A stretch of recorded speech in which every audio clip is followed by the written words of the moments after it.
આજે એક સવાલ પૂછવાનો મન થાય છે કે જેને છોકરાઓને સંબંધ કરવાના હોય ને તો એ લોકો એમ કે આપણે પૂછીએ કે કેવી છોકરી જોઈએ, તો કે છોકરી તો ભણેલી જોઈએ, સારી નોકરી કરતી હોવી જોઈએ. તો આપણે કહીએ હા ઠીક છે, બરાબર છે.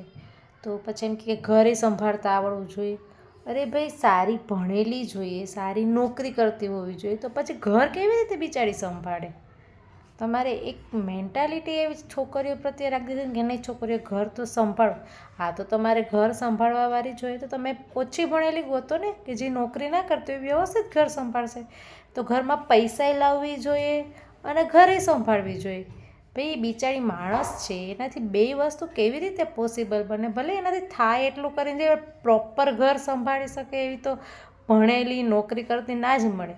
એટલે આપણે છે ને થોડીક આપણી મેન્ટાલિટી ચેન્જ કરવી જોઈએ કે આ બધું આપણે ભણેલી ઘર સંભાળે, કાં ભણેલી અને નોકરીવાળી ગોતાય તો ઘરે કામવાળી રાખી લેવાય, મેડ રાખી લેવાય. અને કાં ઓછું ભણેલી ગોતાય કે જે આપણું ઘર સંભાળી શકે. એટલે આને થોડુંક છે ને ચેન્જ કરવાની જરૂર છે. વિડીયો સારો લાગ્યો હોય તો લાઈક, શેર ને કમેન્ટ કરો.